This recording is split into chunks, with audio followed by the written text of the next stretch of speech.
Wake up. Huh? What? The room is empty, save for the static on the television. Did I leave that on? Grabbing the remote, I switched off the TV again and looked at my desk, where I'm guessing I must have fallen asleep again. It's littered with files and missing persons posters. What the hell is going on here? It's been 3 months since the investigation started into Jackson Beauregard's whereabouts. 3 months in another dead end. So many are missing out there. We've hesitated to shut down the park and close off the woods. Hell, we tried for a time, but unfortunately, several more people went in anyways, and now they're missing as well. The local authorities haven't fully shut many of the cases, but most of them have written them off as people who got lost and died, or will likely never be found again. I'm not one to give up so easily though. These are people's family members and their friends. If my loved one was missing out there, you can damn well bet I wouldn't be so quick to stop my investigation. So, I haven't. I'm looking heavily into what happened to Jackson. I followed through on my investigation, and I found the spot where the camera was. I've looked every which way, and I can't find anything. It's infuriating. How long must I search? I've looked into other cases. Emily Rees, for example, 21-year-old female who sadly was murdered while hiking through some woods. It doesn't add up though. Broad daylight, looked to be about 10 a.m. when she died, and she was torn open, end to end, down the middle. Her organs were displaced, her heart missing. It was apparent that who, or whatever killed her, was enraged and brutal in their method of execution. That's what doesn't add up though. A murder as brutal as this should have turned up more forensic evidence. Nothing, however, showed up at the scene. There appeared to be no murder weapon, which in its own right seemed impossible. No marking that would indicate a bear or some kind of animal had gotten to her. And at the time of her murder, there was a couple who swore up and down that they were around the same spot, and yet they didn't see or hear anything. Come on, Wayne, think. I've kicked myself with that line of thought for quite a while. I've still come up empty.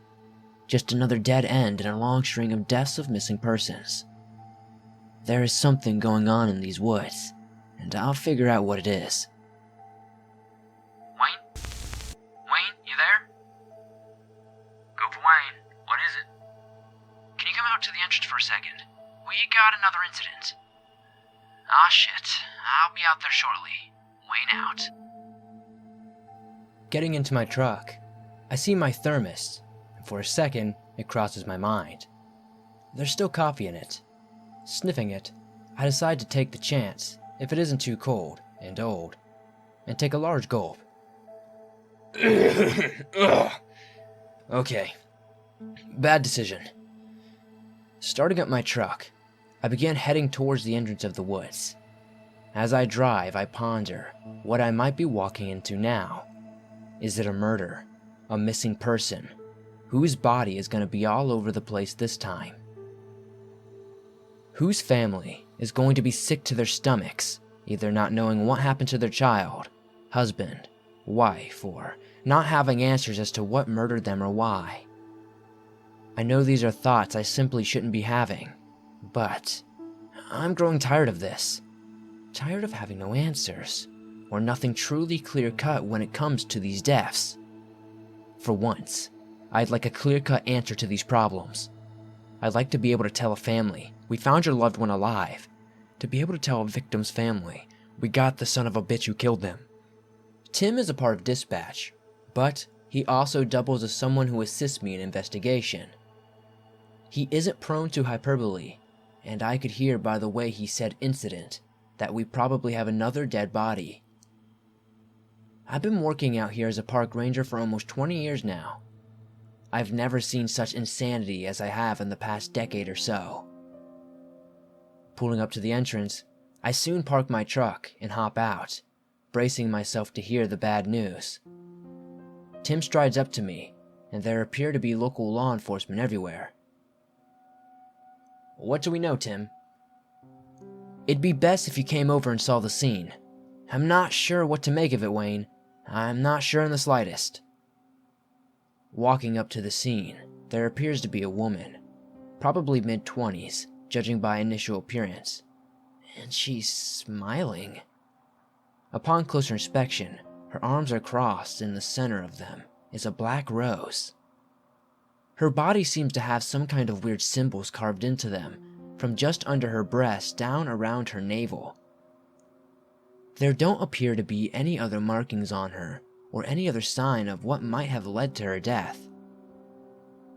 In fact, just looking at her body, even with the carvings, it doesn't look like anything should have killed her. Or at least, visibly. Tim, do they have a clue how she died yet? Looking over, I see him shake his head. Shit, I think to myself. Judging by the look on his face, Tim can already see what I'm thinking. Tim has been working for about 5 years here, and in that time has shown himself to be an exemplary employee of Park Services. He's pretty much my go-to guy, and although we aren't truly partners per se, I'd consider him my right-hand man. Looking into the glazed-over eyes of the deceased, she appears to have died happily. The rose. What does that mean? I've seen the rose before, on previous victims' bodies. The strangest part is, it's completely out of place, and isn't something that should grow anywhere near here. A previous victim, Annie Stirwell, had one behind her right ear, but the look on her face was sheer terror, and the ear I spoke of was attached to a head that wasn't attached to her body. This is one of the first cases we've seen thus far, where the victim isn't completely dismembered or eviscerated. My train of thought was interrupted as I hear the gravelly old voice of the local sheriff behind me. I tell you what, Wayne, I don't know what to make of any of this shit. Another dead person in our conscience. What a fucking fucked area we gotta deal with out here. Sheriff, I thought at church last Sunday you said you were gonna tone down on your cussing. That's what you told Father Williams, right? I believe it went something like, God is my witness, I will tone down that cussing stuff so I don't wind up going to hell, or at least y'all get off my back about it. Sheriff Evans paused and gave the younger ranger a look that only someone as old in his years could possibly give. The look said everything, but the next thing the sheriff said had me rolling. I meant every word of it, Tim. Right down to the part where I chuckled at how soft and easily offended those in church were at my colored verbiage. Also, I damn well did cut my back on my language. I say one less cuss word per day than I did previously. So, if you'll kindly focus on the important shit, and not my many uses of intense language, I'd kindly appreciate that. Could you do that for me, son? The look on Tim's face said it all. He was at a loss for words, but you could tell he agreed, and never to speak a word to the sheriff's use of language again. Well, you two chuckle fucks have a great day. Crime scene should be here soon enough, and we'll send you the full report, Wayne. We will of course be assisting in your investigation, for as long as we are allowed. Do me a favor, Wayne. What is that, Sheriff? Get home and get your shower every now and then. I can smell that you haven't been home in quite a bit, and you gotta sleep sometime, son. I'm sure Tim can handle things for a bit as he's plenty capable. I'll call you personally when we know more. Yes, Sheriff. I'll do that right now. With a nod, the sheriff continued onwards. I couldn't help but laugh at the old man. He was 70, and quite the character. He once told me the only way he was going to retire was in the grave. Then he'd go to heaven and have a long breakfast with God and tell him in no uncertain terms just what he thought of all his cases. He was from a different time, but his heart was in the right place. Looking at Tim, I told him I was going to do as the sheriff asked. Lord knows, I could use the sleep. And with that, I got into my truck and headed home for the first time in I can't remember how long. I have no family left. I never married, no kids to worry about, and quite honestly, I am happier that way. I'm married to my job, and with the cases we've been seeing around the woods, I'm not sure if I'd ever let myself be that kind of vulnerable. I'd never tell him this, but Tim is a bit like a surrogate son to me. The kid will be a great replacement someday when I do retire. Driving home, I tried to listen to some old country music, but I found my mind racing. I couldn't entirely focus, and I felt heavy. Upon arriving home, I got a shower, made some breakfast, and immediately fell into bed after that. It wasn't long before the world grew dark. It spoke to me. It does that. The words brought a smile to her lips. A smile most intense. To know I heard your name.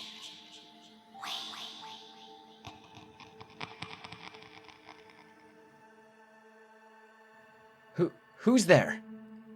I could hear the low laughter of a woman's soft voice. I found myself in the woods. Everything is so dark, except for the light of the moon which speaks through the trees. There are symbols on the trees. Looking closer, around me, I see their faces. The faces of the missing and the dead. What the hell? Walking further, I could see a woman in white. Her long black hair, a stark contrast to her pale skin and white dress. She is smiling. A black rose lay in her mouth.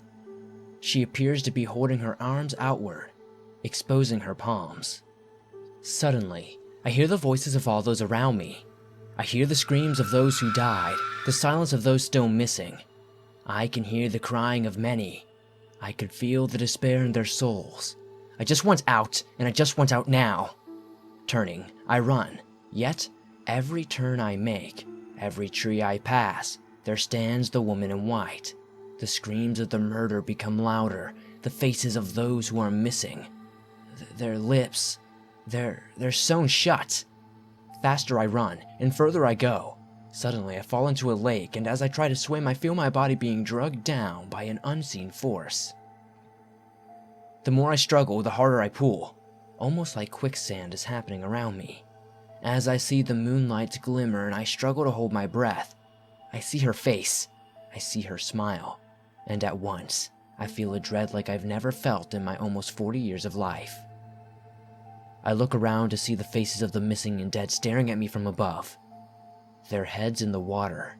They all smile at once as the laughter overtakes me, and I can no longer hold my breath. I feel myself drowning. I'm drowning. I fight and I struggle with all my might, but I can do nothing. I can feel the water filling my lungs as the last gasps escape me. I'm dying. As I choke upon the water, and I lay there slowly fading, I look down to see something at the lake's bottom. It's wrapped in a tarp and chained shut. I can't see who or what it is. It looks like a body. I feel my consciousness fading, and I look upon the moon as slowly the life drifts from me. I'm beginning to feel lighter when I hear my name again. Wayne! Wayne! I feel myself shaking when things go black. Then suddenly, I shoot up again. I'm covered in sweat. But I'm alive. I'm alive! My heart is racing and I'm shaking. I look up to see a confused Tim staring at me. I take a moment to slow my breathing, and I appreciate every breath I have because I can breathe again. Was it all a nightmare? I speak out loud, half out of it. Are you okay, Wayne? I've been trying to reach you since last night. The latest victim? Her name is Elizabeth Williams. There's no sign of a struggle, and no evidence to suggest anyone did any harm to her. Outside of the carvings in her body, which were made post-mortem. I tried to reach you sooner, sir, but when you didn't pick up, I figured I'd just check in on you first thing this morning. It's okay. How long have I been out? Judging by the way you look, probably since whenever you passed out coming home yesterday. An entire day? I took a moment before getting up, and without saying a word to Tim, I simply lifted a finger to tell him to wait, and I headed for another shower. I made it quick and soon came back out, dressed for work, before grabbing some Pop-Tarts and making a fresh pot of coffee. I was still in shock. It felt so real. I swore I'd drown. It took me a second to recollect myself enough to realize Tim was trying to talk to me. I was pretty sure in shock. "Sir, are you okay? You look like a ghost." I laughed to myself. "I'll be alright now, Tim. I just had an intense nightmare. I guess I really needed that sleep after all." I said this with a smile, but instead, I was shaken to my core. It felt so real. Who was that woman, and what did it all mean? I sat silent for a moment, until I realized my coffee was done, and after a quick washing off of another thermos, I put in my thermos and looked at Tim. "You said her name was Elizabeth Williams. Another case with no leads then?" Tim shook his head, his face sharing the dismay I felt inside. I understood it quite well at this point. I wish so much that we had answers, that we knew what was going on. Tim told me they shut down the park again for the time being. He made the call, and in my opinion, it was a good one. "Do me a favor, Tim. Get the dive team together. I'd like to take a look at the lake." Tim nodded.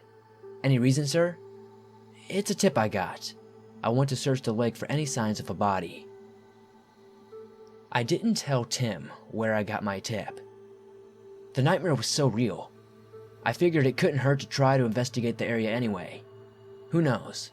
Maybe we'd finally find a missing person. Give a family some closure.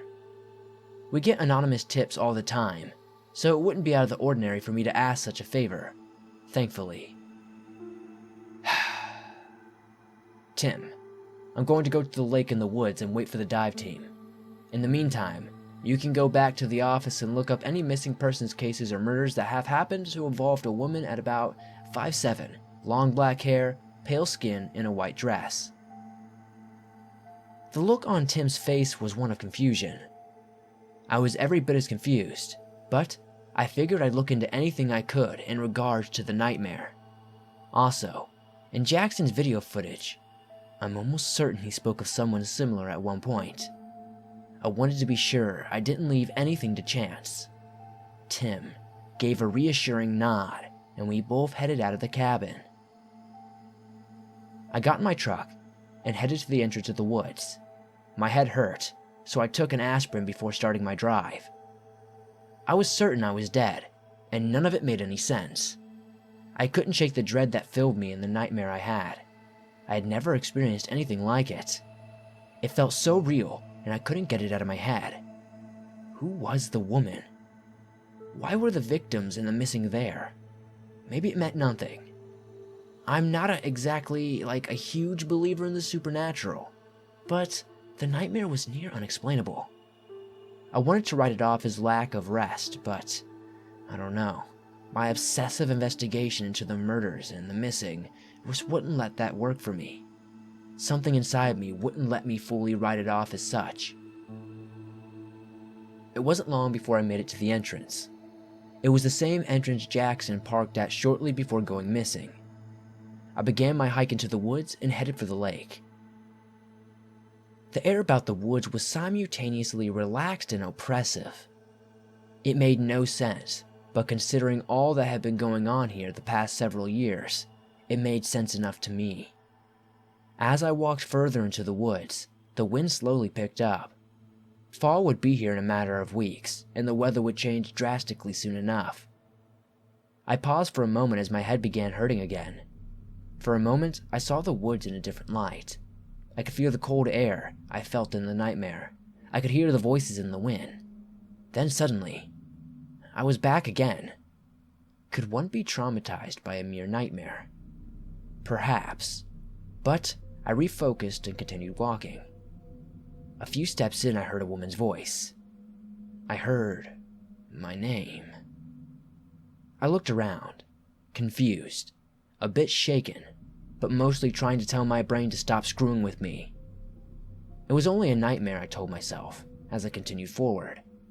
Pushing forwards, I came to a clearing and jumped back as I swore it was night again, and before me hung a body. The body swayed in the wind, and the ravens pecked at its eyes.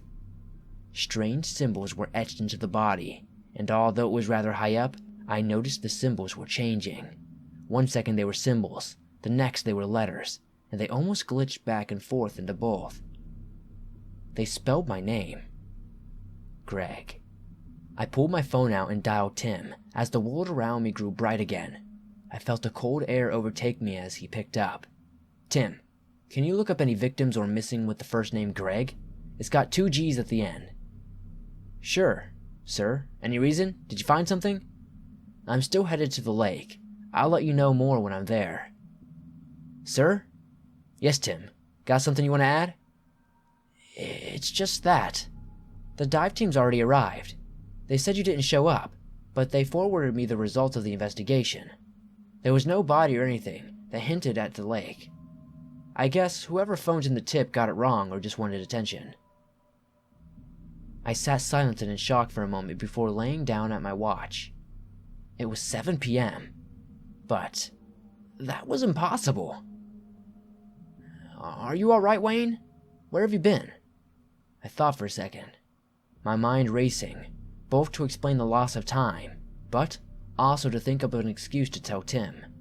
This didn't make any sense. I'm fine, Tim. Go ahead and go home. I'll be at the station soon and I'll continue to investigate from there. I had to look into something and I guess I just lost track of time. Thank you for manning the fort while I was gone. Did you ever find any files matching the description of the woman I asked about? Yes, sir, I did. Valerie Ray, age 24. She went missing 25 years ago. She was never found. It's the only file I found that matched your description, and it matched it to a T. Well, thank you, Tim. Leave the file on my desk and I'll look into this Greg personally. Just get home and get some sleep, my friend. Tim agreed and hung up shortly after.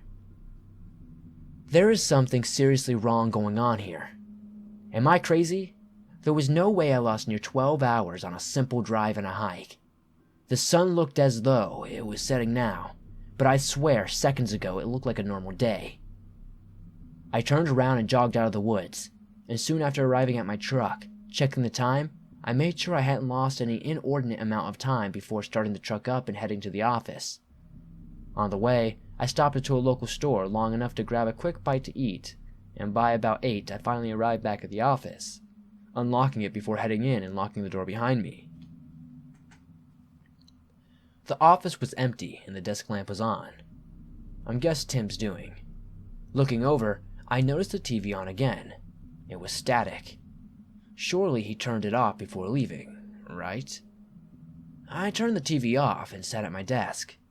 There was a note for me telling me to try to sleep at some point tonight, signed by Tim. He was probably right, but after all that had happened, I was a tad shaken and didn't feel like sleeping for the moment. Maybe if I threw myself into work for long enough, I'd get sleepy and eventually crash. There was no way I was going to be able to just lay down normally and sleep tonight. I peeled the post-it off the file and looked it over. To my shock, this Valerie Ray looked exactly like the woman I had seen in my nightmare. It's a shame someone went missing so young. As of late, that was becoming par for the course, sadly. She had gone missing in May of 1993. There was never a sign of her body or any real leads. There were traces of her, of course, and a direction, but they eventually vanished at a certain spot. Not much to go on. Studying over the case file, there was virtually nothing to go on at all. I looked into something of the old news reports and footage covering the disappearance, but there was just nothing. Figuring I'd need more time to look into it, and it being dark out now, I went ahead and looked into Greg. No leads turned up, though. If a Greg went missing, it wasn't recorded. Damn it. It didn't seem like there was anything outside of more questions with no answers. I need to get a grip. Looking over the dive crew details, it seems they truly turned up nothing. I've got no answers, and too many questions. As I put my hands to my head and ran them through my hair, I noticed something on my desk.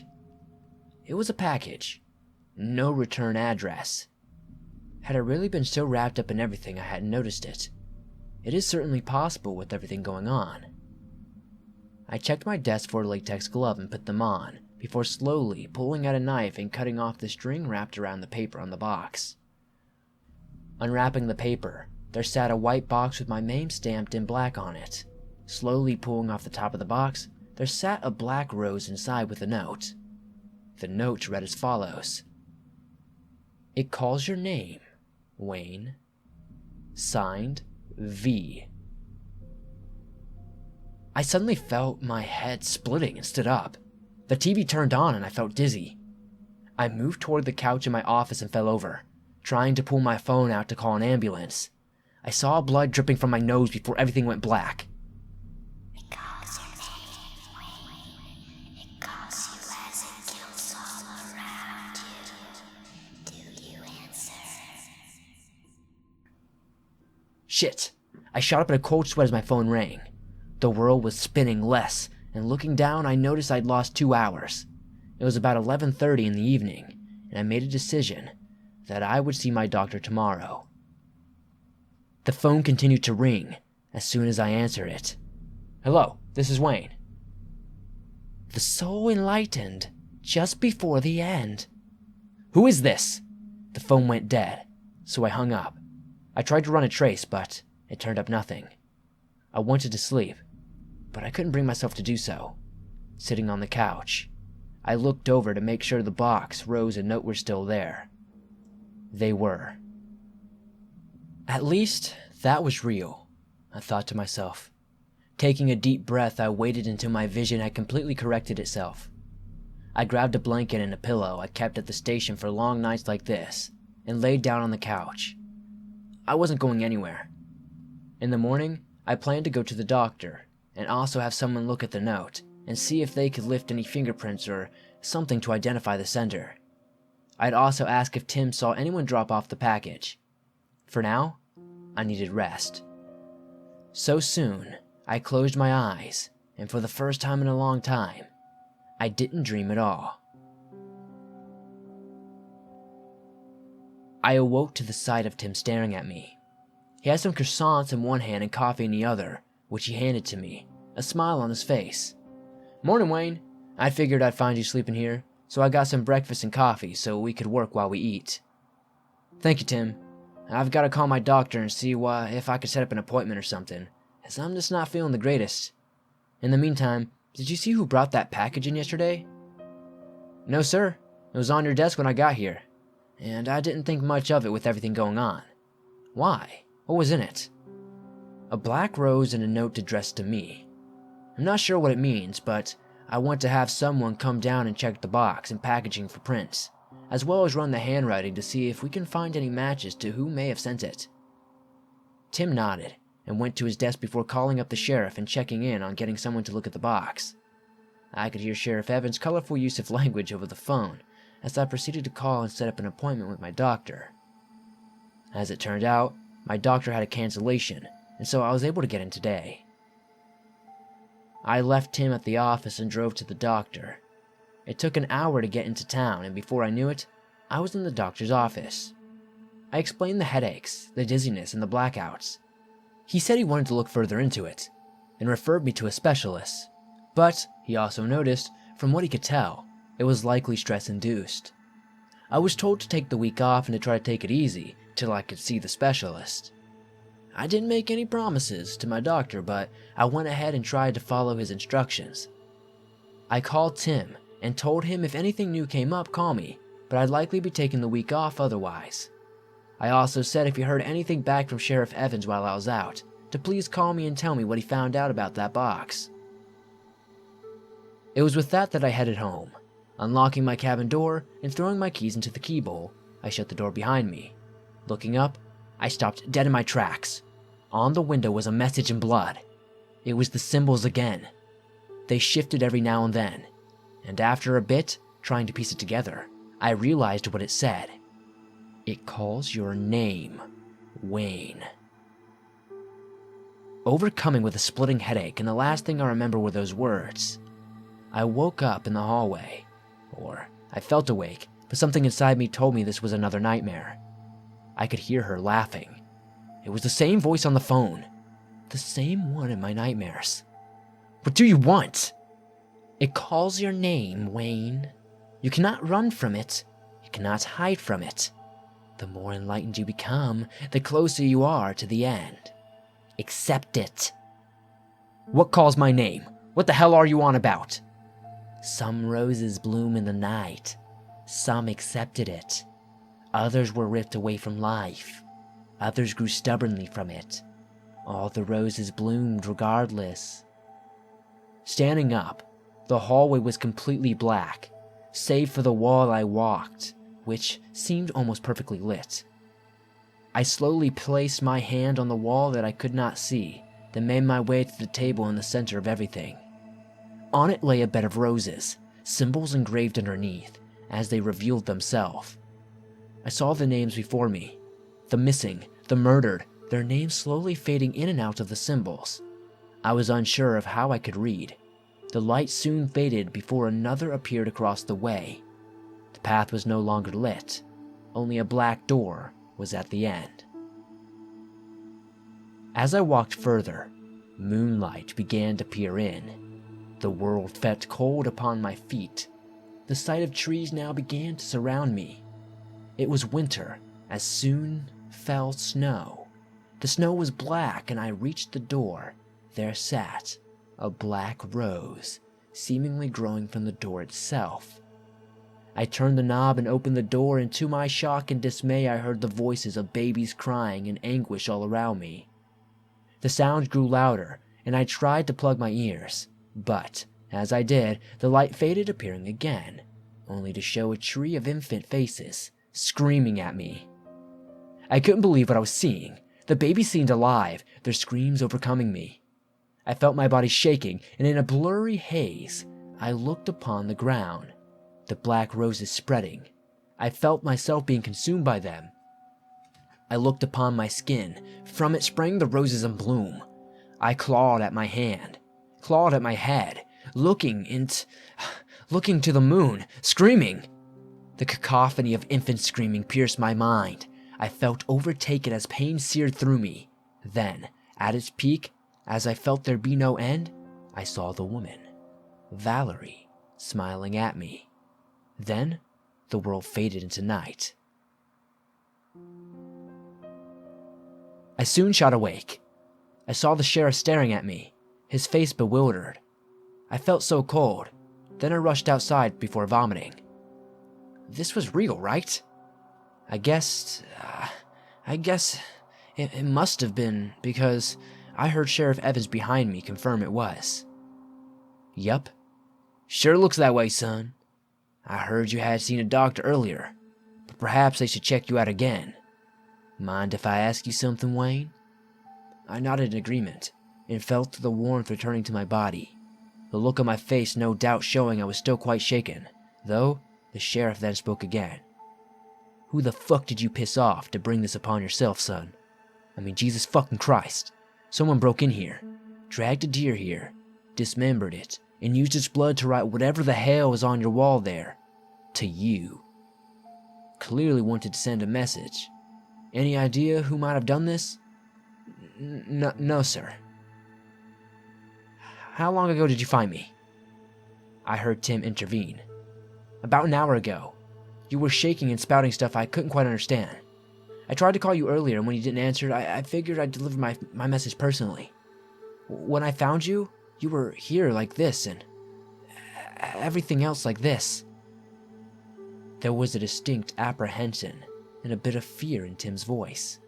It was clear he was unnerved by this, and properly, whatever I may have said in my sleep. Did I say anything in my sleep, Tim? No, sir. Nothing I understood anyways. It was a lot of screaming, some whispering and gibberish. Nothing discernible. Why? I took a deep breath and let out a long sigh. No reason, Tim. Thought I'd just ask. What was the message you wanted to deliver me? Tim looked apprehensive, and with hesitation he told me something that shook me to my core. Wayne, we found a man hanging in the trees earlier today in the woods. We identified him as Greg Simmons. Tim's words rang with a hollow echo inside my head, and after a moment of fighting to regain my composure, I looked at Tim, distraught, before recollecting myself. Thank you, Tim.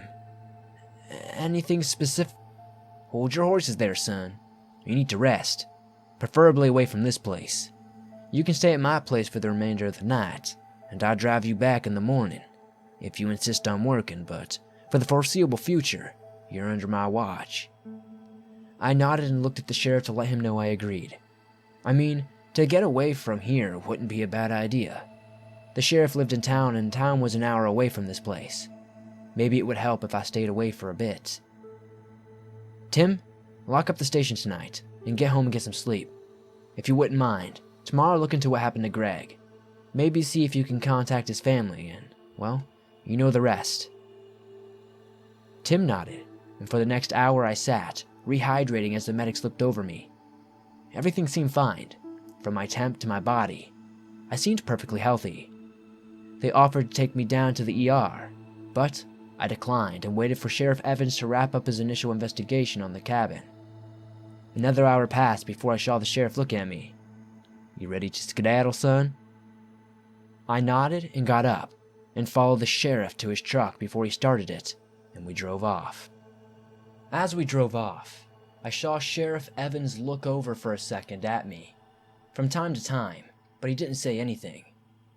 It was the kind of look that showed he was worried about me, and he wanted to say something, but didn't want to make things worse on me. Knowing he was always a straight shooter, I figured I'd speak up. What is it, Clyde? Sheriff Evans seemed thrown by my use of his first name. He paused for a moment, as he drove down the old dirt road in front of us. It's just that I've never seen you this shaken before, Wayne.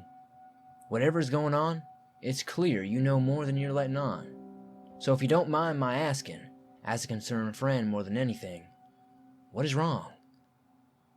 I'm not sure how to explain it.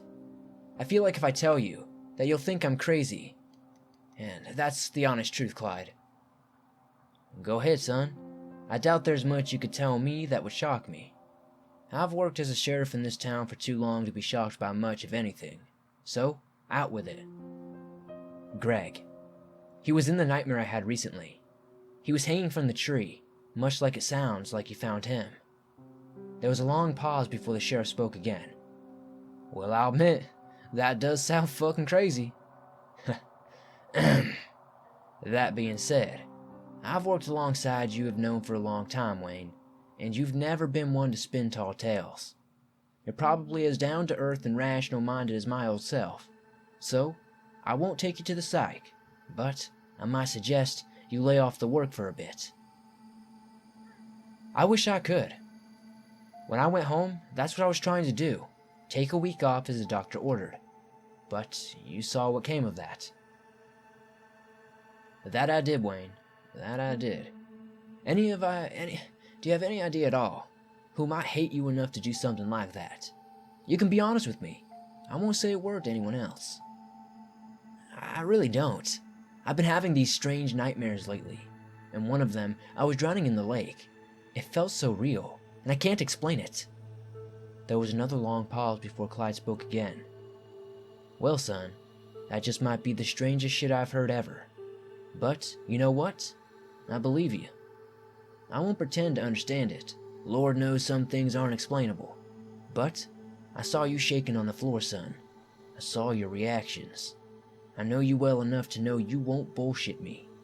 So, I'll trust you on this. Thank you, Clyde. Think nothing of it. Anything else I need to know? I went on to explain to him what I saw in my other nightmares, what I thought the symbols meant, and everything I could make sense of up until that point. He seemed a mix of shocked, lost, and not sure what to believe, and every bit as perplexed as I was. I'm not entirely sure he believed everything, even though it was obvious he wanted to. I didn't blame him. I couldn't wrap my own mind around everything happening, and I was witnessing it firsthand almost every time I slept or blacked out. Soon enough, we arrived at the sheriff's home, and he showed me to his guest room. He soon explained to his wife that he'd be staying with them for a bit. He didn't go into details. She seemed perfectly understanding and even a little happy to have someone else around. Get some rest, Wayne. I'll see you in the morning. We'll talk about what to do next then. I'm sure you'll work regardless of what you are, but I might suggest that you try to work from here a bit. The sheriff had a look that said I've already agreed, even if I didn't realize it yet. So I nodded, and soon after closed my eyes again.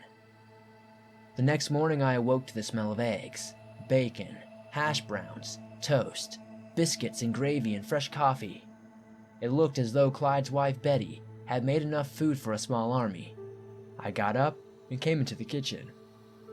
The sheriff had a smile from ear to ear. It was clear that he was beaming with pride with the meal before him. You get plenty of rest, son? How you feeling? I smiled and nodded in agreement. Yes, sir. I slept unusually peaceful, and I felt much better this morning. Did your wife make this? A cheesy grin grew upon the sheriff's face as he spoke. You'd expect that, wouldn't you, son? No, I made this whole breakfast all on my own. I like to cook when I have the chance, and it's the least I can do for my dear wife tolerating me all these years. Betty eyed her husband with great appreciation and nodded at me, as though to confirm her husband wasn't pulling my leg. Well then, sir, thank you very much, and thank you, Betty, for all the kind hospitality in allowing me to stay here.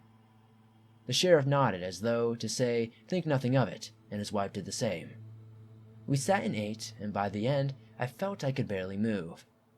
Sheriff Evans looked at me with a more business-like demeanor as he spoke up now. Son, I've got news about that box.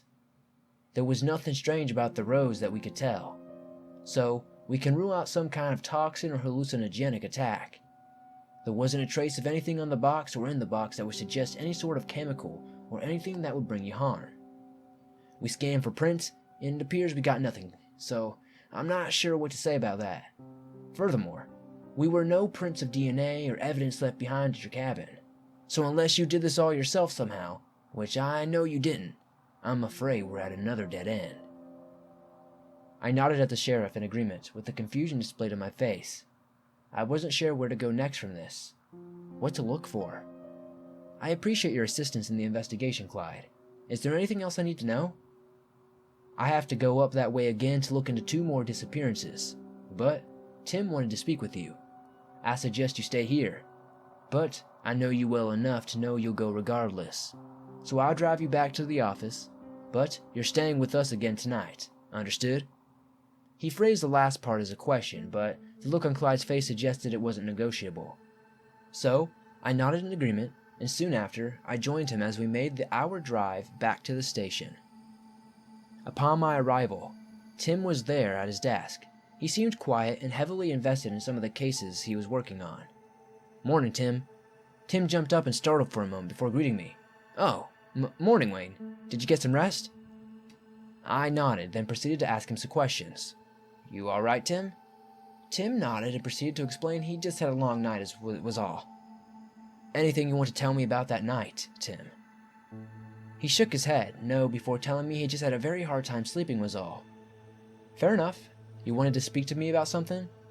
Yes, sir. It's about the latest disappearances. You know, old Greta and her daughter Vicky. Well, Greta is missing and her daughter went looking for her shortly after she was reported missing. And now she's missing too. She knows better than that. Damn it! Yes, sir, she does, but if it was your own family member. Tim trailed off as I knew what was going to come next, and he was right. If I had any family left, if it were my own, I'd most likely not want to wait either. The phone rings, and it only takes a moment for Tim to answer the phone before he hands it over, saying Sheriff Evan wants to speak with me. Wayne here. Hey, Wayne. Can you come down to Greta's? I'm sure you've heard that she is missing by this point, but there's some things I want you to look over in regards to her and her missing daughter. Things that line up with things that may have been happening to you. I'll head out there right now, and I should be there in about 5 minutes. I hung up the phone, grabbed my keys, and turned to head out the door when I heard Tim's voice from behind me. "Wayne!" I turned and nodded in his direction, the door half open as I did. "I know this is a bit of a crazy time, but my wife and I found a sitter, and I was wondering if you'd be okay if I left early to have dinner with my wife. It's our 3-year anniversary." I smiled at the kid before nodding. "Of course, just lock up before you head out." With a smile, he headed back and said thank you, at which point I immediately went to my truck and drove off towards Greta's. When I got there, Sheriff Evans was waiting in their yard. He immediately escorted me inside and took me upstairs to Greta's daughter's room. He then gave me some gloves and instructed me to look at her diary. The diary reads as follows. 8/1/18. Mother didn't sleep well again. She keeps complaining of nightmares. I offered to take her to a doctor, but she refused. Mom's always been stubborn. This makes a month since she's virtually stopped sleeping. She still gets a few hours of rest here and there. Quite often, she complains of a woman she sees, but she won't describe her to me. 8/4/18. Mother has grown more erratic. She sleeps maybe an hour at night, and is transfixed on the window. She claims she's out there. She claims it calls her. Nothing she says makes any sense anymore. I'm going to take her to a doctor tomorrow, even if I have to force her to go. 8/5/18. The doctor says Mother is fine. She checks out wonderfully. They prescribed her meds to help her with sleeping, but otherwise, she seems healthy to them. They set up a follow-up appointment for the next week. On the way home, Mom wouldn't say a word to me. She just scowled in silence.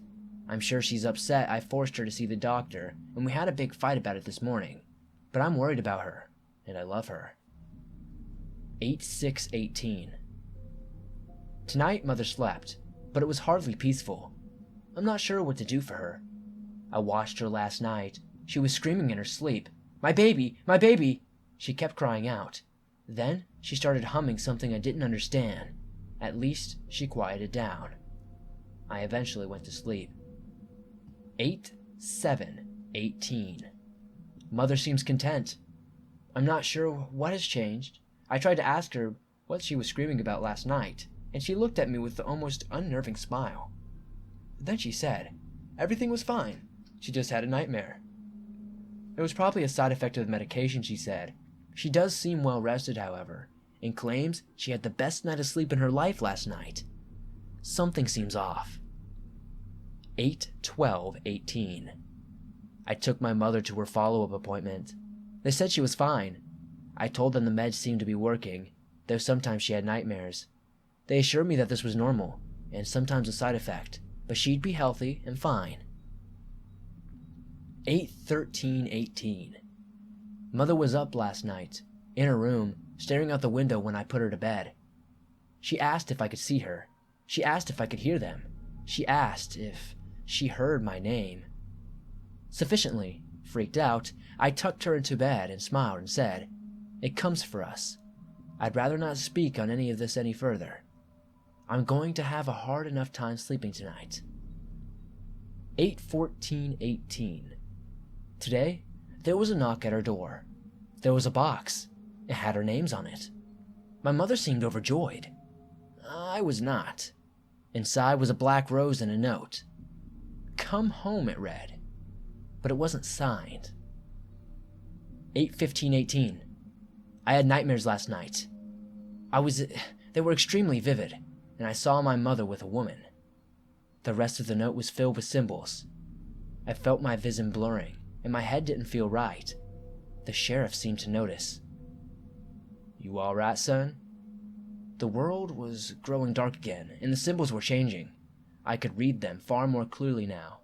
They read, "They've returned home. Signed, V." I felt a cold chill run down my spine as the faint echoes to the sheriff shouting at me soon became more inaudible. "Wayne, snap out of it, son. We're going home as soon as we wrap things up here. I don't want you anywhere near this any longer. Do you understand me?" "Loud and clear, Clyde." He shot me a look of concern and approval. I wasn't in the mood to fight him on it and figured I could use another night anyway. So, per my doctor's and sheriff's orders, I went back to his place and spent the rest of the day doing my best to relax. Sheriff Evans went back out and headed towards the woods accompanied by a deputy and several other law enforcement officers. I was still trying to wrap my mind around what was happening. It felt surreal. I almost didn't believe it was happening. Was V really Valerie? If so, how was a woman missing 25 years making these notes, committing these crimes, and leaving zero traces of DNA or any form of evidence? Why was she appearing in my nightmares? Why was she in Greta and Vicky's dreams? How was any of this possible? And where does it end? I had so many questions beyond these ones and no answers or real leads.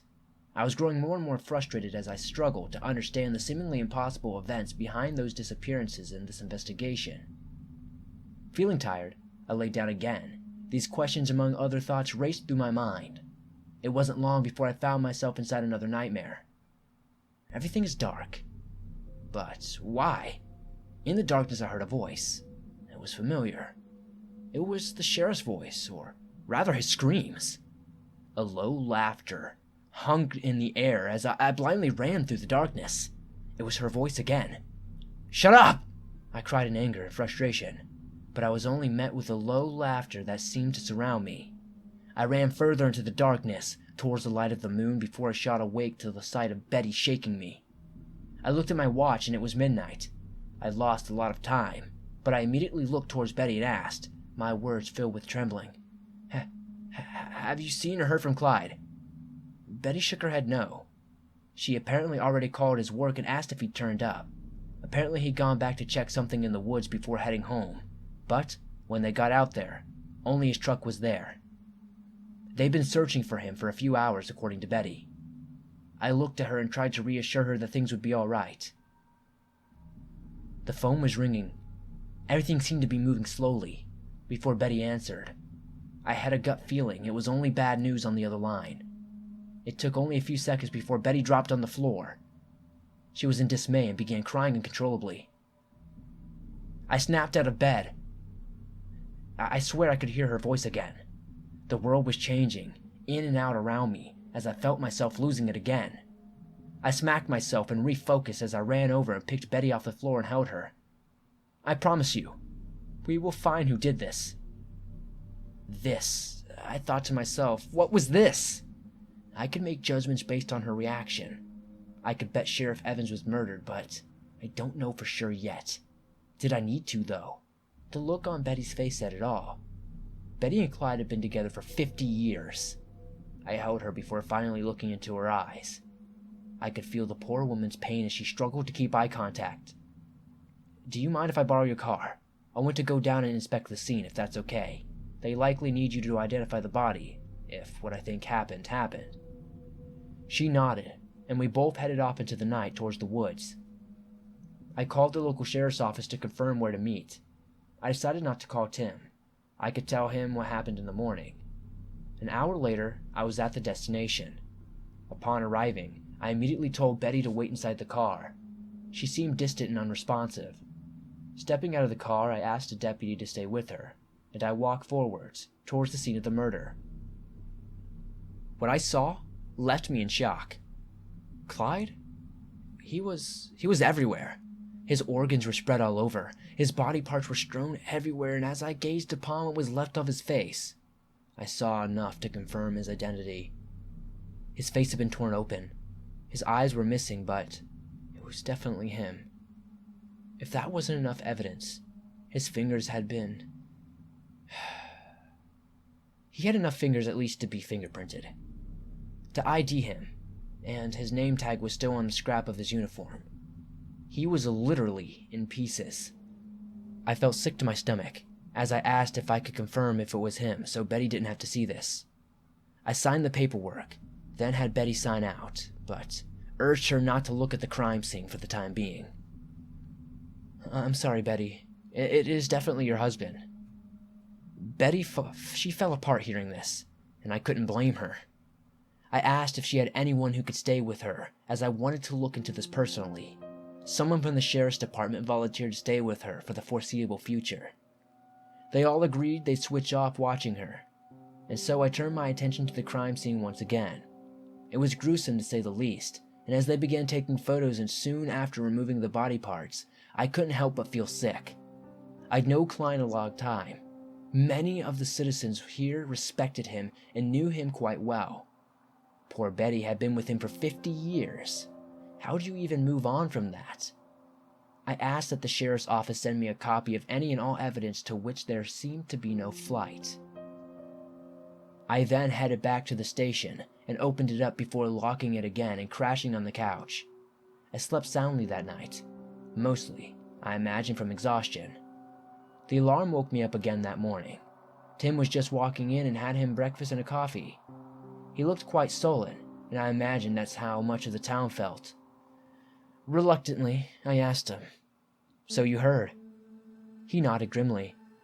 "Sorry I didn't call. I didn't want to ruin your anniversary night." He shook his head in appreciation and understanding.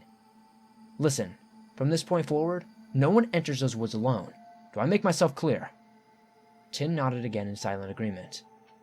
The rest of the day was spent waiting for evidence to come our way. I was told it'd likely come through in the next few days, and so I waited. I pored over every missing persons file, every crime scene photo I could. I needed to understand what was happening. I had to know the truth behind all of this. Before I knew it, Tim told me he was heading home, and he offered to allow me to stay at his place while I waited for mine to become available again. I told him I'd stay here tonight and wait. He didn't argue with me on that matter, and then told me good night, locking up behind him. I searched the cabinets before making a sandwich for myself and turning the TV. I switched over to the news and watched the coverage of the disappearances before switching over to a sitcom until I finally crashed again. The next morning I woke up to the sight of Tim, once again bringing me coffee and breakfast. He also had some crime scene photos from Clyde's murder, along with various evidence which he handed to me before sitting down and getting to work. There wasn't much talk, or much to be said between us. You could tell the impact of Clyde's death still lingered, and would for a long time. I looked over some photographs and noticed the writing upon Clyde's varying body parts.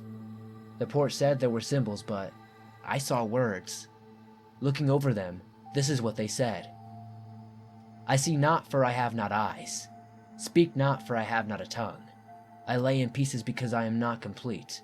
I rest alone now, eternally." I sat in shock and dismay before monitoring and motioning Tim over to my desk. "Read this for me, will you?" Tim looked perplexed. "I can't, it's just symbols." "Thank you, Tim. I appreciate you for trying." Tim nodded before returning to his desk. The rest of the day we looked over the evidence of Clyde's death before Tim finally left. He made another attempt to get me to go home with him, but I decided to stay here once again. Shortly after, everything fell quiet, and soon after I passed out again. I awoke within another nightmare. It was much like the first one again. I was drowning in the lake, the moon overlooking me as I slowly drifted off again. There was a body again, and as I tried to reach for it, just as it unfurled, I was shaken awake by the sound of the phone ringing. Shooting up in cold sweat, I ran to the phone and picked it up. It was Tim. He could barely speak, as he told me he wouldn't be in today. Upon asking him what happened, he said through hysterical tears that his daughter, Ira, was missing. "Slow down, Tim. What do you mean?" "I mean exactly what the fuck I said. My wife and I put her to bed last night, and we went to sleep. When we woke up this morning, she was no longer there. There's a box. It has her name on it. Wayne. It has a black rose in it and a note, but I can't read it. It's just a bunch of those weird fucking symbols again." "Alright, Tim. I'll be there shortly. Just stay there and answer all the sheriff office questions to the best of your ability." I immediately got dressed and jumped into the truck before speeding over to Tim's. Upon arriving, I saw Tim on the porch waiting for me. He looked lost, and he had every reason to be. I asked how his wife was, and he said that she was talking to the sheriff's office, and so I went inside. It took no time at all to find the box. It was in their daughter's room. The note was visible to me, and I stopped asking why at this point. It read as follows: Sacrifice. My eyes widened in horror and dismay as I quickly ran downstairs and told the office. I told them to forward everything they got to my office and rushed out to check on Tim again. Tim, listen, don't let Darla out of your sight. You keep your wife with you at all times and consider yourself on paid leave till further notice. The look on his face suggested he didn't entirely agree, but I shot back a look on him and said, do as I say and trust me. Soon after he nodded reluctantly before heading inside to his wife. Fear consumed my mind as I immediately raced towards the woods, alone. I wasn't going to let anything happen to that child. It took me a mere minute to arrive at the entrance, and I immediately jumped out of my truck, shut it off, grabbed a shotgun and loaded it. I grabbed plenty of ammo to spare before running towards the woods. I also carried a sidearm just in case. Unhand her, you bitch! I know it's you! I don't know how, but I know it's you!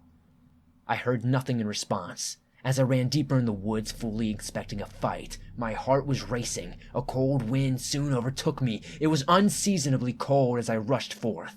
I began to feel my vision shifting. The world was beginning to spin as the day spun into darkness and faded back and forth between the two. Suddenly, I heard crying. It was faint, but it sounded like the cries of a child. I followed the cries as everything faded into darkness completely now. The wind howled with a dreadfully familiar laugh. Unhand her, Valerie! The wind picked up and grew colder as I heard what I was sure was Ira's cries. As I ran deeper into the woods, an unintelligible chanting that arose from the darkness came. The missing, the dead, they all walked from all sides, towards one area. It was the lake. I rushed forth, but as I did, I felt my footsteps growing heavier. I pushed further, still until I arrived into the clearing. There she stood, as though walking on the water itself, as the other victims now stood around the lake, mouths now opening, and babies' cries vocalizing from them. I aimed my shotgun at the woman who stood on the lake, and she smiled. Welcome home, Wayne. It calls your name. I see you've answered. I'm here for the child. Give her to me. I fired off a warning shot to the side of Valerie, but the woman simply smiled even more. A baby cried from a shape within the woman's arms. I felt the echoes of what must have been 1,000 babies screaming from the mouths of the victims that stood around the lake. As this happened, the water began to grow black and bubble up. Give me Ira! The woman only smiled even more now. I put my shotgun to the side and drew my sidearm. I didn't want to chance shooting Ira with the spray from the shotgun.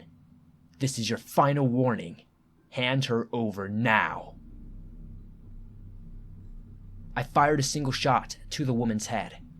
To my horror, her head flew back only for a moment before she looked at me again, a stream of black oozing from her wound.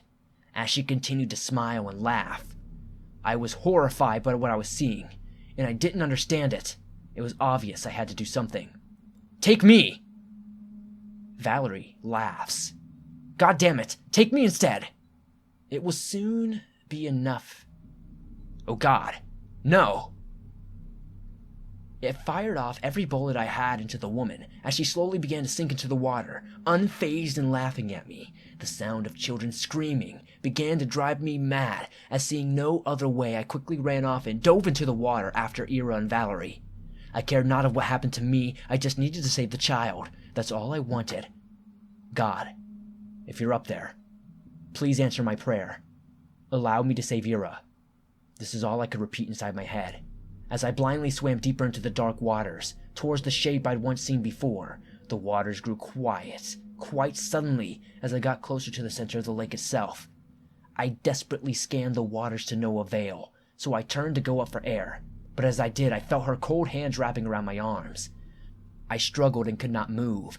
Soon, I felt my gaze forced upwards towards the moon above. I felt a tongue licking my face as I heard whispering inside my mind. It was her voice. It demands sacrifice. I struggled to move as I heard the phrase echo inside my mind. I didn't understand it at first. I initially was confused, thinking it was the moon she spoke of. It didn't make much sense. She turned my gaze towards what looked like a body wrapped up in chains. It was only now that I felt my body shutting down, and I felt myself fading, that I realized the truth. 2 weeks later. It has been 2 weeks since Wayne has went missing. 2 weeks since he left in search of my daughter. Every single night the nightmares, they consume me, and I swear I hear him screaming. I swear I sense the truth. This morning, that truth was confirmed. Wayne is dead. He was found at the bottom of the lake in the woods. Alongside him was a chained, covered tarp. Inside were several rocks and my daughter.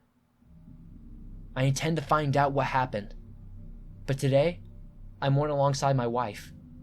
I mourn for the loss of my child, for the loss of my friend. And I promise myself, my wife, and the missing and deceased, I will find out who did this. What happened and why. I will end this all once and for all.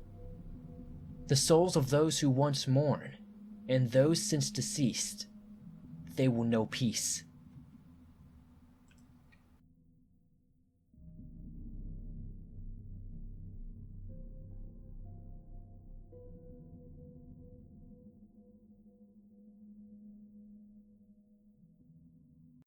Thanks for watching this video. If you enjoyed it, be sure to hit that thumbs up, as it helps me out a lot. If you're new to the channel, be sure to subscribe and turn on notifications, as you don't want to miss another video. I upload videos similar to this one almost every single day. Much love and appreciation to Sinister Dark Soul, the author of this series. It's been a pleasure working with him on this. If you haven't, and you're interested in seeing part 1 of this series and want to catch up, you can do so by clicking the video that's on the screen now. You don't want to miss this series. What do you guys think could be happening in these woods? Why are all these people missing? And what do you think Valerie is? I wonder myself. I guess we'll have to tune in for part 3 to figure it out. Also, let me know by commenting down below if you made it all the way to the end of this video. I know it was a long one, so I'd love to see how many of you stuck through it. If you have a story that you'd like to send to hear on this channel in the future, send it in to the email or website that you can find in the description down below. I'll see you guys soon with another creepy video.